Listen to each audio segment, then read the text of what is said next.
Greetings, this is Griff Ruby with part 21 of my series, Ecclesiology for Sedevacantists, based on Dogmatic Theology, Volume 2, Christ Church, by Msgr G. van Noort.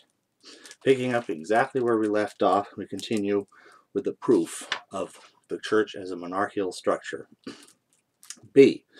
I will give you the keys of the kingdom of heaven, and whatever you bind on earth will be bound in heaven, etc. To hand over to someone the keys of a house or a city is the same as to give him supreme authority therein, and to make him the administrator of the whole house or city. Therefore, with his promise of the keys of the kingdom of heaven, i.e., of the church here on earth, Christ again promises Peter full and supreme authority over his whole church, the whole thing. The meaning of the metaphor of the keys is given further explanation in the words which follow.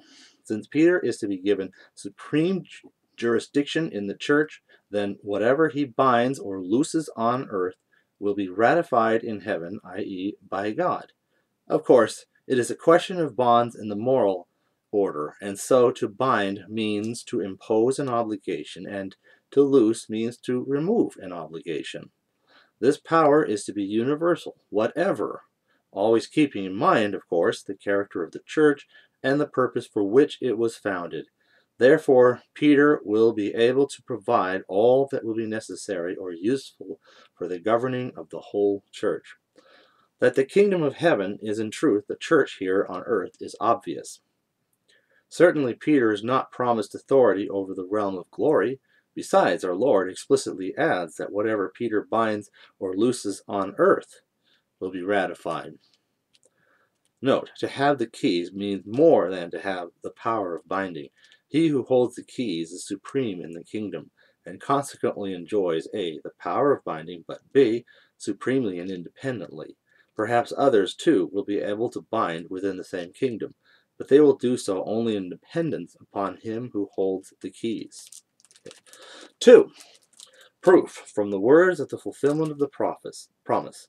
Appearing to his disciples shortly before the ascension, Jesus said to Simon Peter, "Simon, son of John, do you love me more than these others do?" "Yes, my master," he replied. "You know that I really love you." Then Jesus said to him, "Feed my lambs."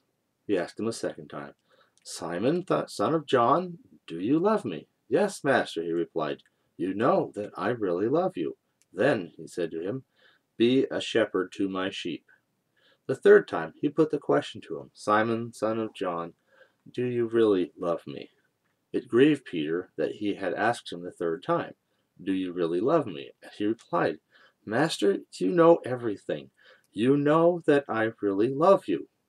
Then Jesus said to him, "Feed my sheep."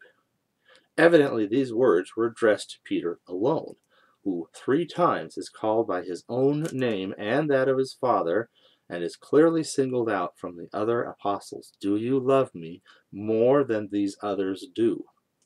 Christ bestows upon him supreme jurisdiction over the whole church.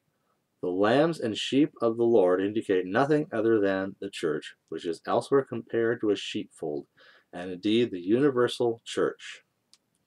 To feed, where it refers to rational sheep, means the same as to rule.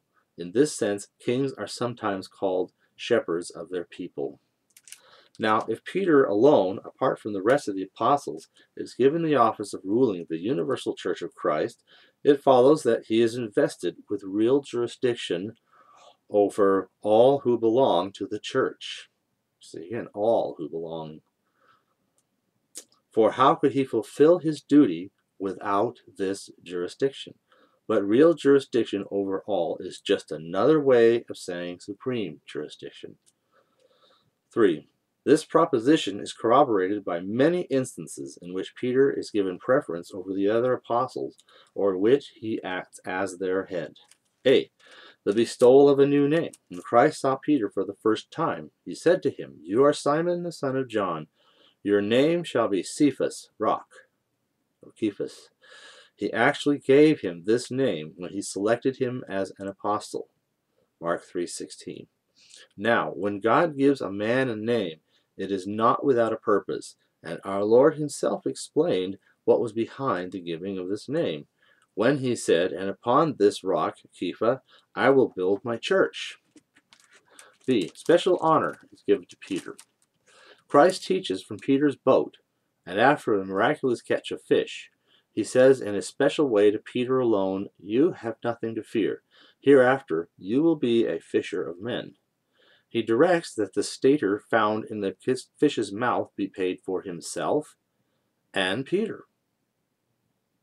Matthew 17:27. Peter's feet are the first he washes. John 13:6. The Lord's resurrection is to be announced particularly to Peter. Mark 16:7. The risen Christ appears to Peter before he appears to the other apostles. Luke 24:34, also 1 Corinthians 15:5. C. First place given to Peter. Andrew had thrown his lot with Jesus even before Peter, but in all the lists of the apostles, Peter is given first place and is explicitly referred to as the first by St. Matthew, even though no one else is called second or third.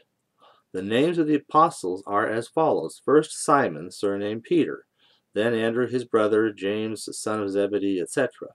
The same order is observed almost always whenever several apostles are named together. What is more, the college of the apostles is referred to as the college of the apostles is referred to as follows: Peter with the 11, Peter with the apostles. D. The task of strengthening his brothers is entrusted to Peter. Simon, Simon, mark my words. Satan has demanded the surrender of you all in order to sift you like wheat. But I have prayed for you personally, that your faith might not fail. Later on, therefore, when you have recovered, it is for you to strengthen your brethren. The devil sought to shake all the apostles as grain is shaken in a sieve, in order to shake the faith out of their hearts. What was Christ's reaction? He did not ask that the shaking be prevented, but he efficaciously prayed for Peter alone, that he might stand immovably firm in faith. And now he directs that Peter, once he has recovered, makes his brethren staunch and immovable. The brethren are primarily the apostles, secondarily and a fortiori the other disciples too. This method of ensuring the staunchness of the others through the personal efforts of Peter is especially fitting if Peter is one day to be head of the whole church and of the apostles themselves, the vicar of Christ on earth. In fact, it would otherwise have been quite unseemly and inadequate an arrangement. For how could Peter have efficaciously strengthened his brethren if he had not been given real authority over them, if a real strict obligation of listening to and of obeying Peter had not been imposed upon the brethren? E. Peter's activity after the Lord's ascension. Peter takes the lead in the election of Matthias, Acts 1:15 and onward. On Pentecost Day, he is the first to proclaim the gospel, Acts 2:14 and onward. He is the first to corroborate its truth by performing a miracle, 3:6. He deals with Ananias and Sapphira as head man in the apostolic college, 5:3-8. He is the first to learn, and that by revelation, that the time has come to admit Gentiles too, directly into the church, and he himself issues the order for the baptism of the first of them, 10, at the Council of Jerusalem. After a long debate, he is the first to give an opinion, and all acquiesce to it, 15:6 and onward. He visits all the faithful throughout Judea, Galilee, and Samaria, 9:31 and 32. Finally, Paul is anxiously concerned about meeting only one apostle, Peter. Real primacy of jurisdiction is not, of course, strictly proven by each of the instances cited in this number 3, but it cannot be denied, especially if one considers their cumulative force, that they argue for the considerable preeminence of Peter, and this preeminence fits neatly the notion of real primacy. Indeed, without the latter, it is hard to account for the former. So, pretty straightforward stuff here.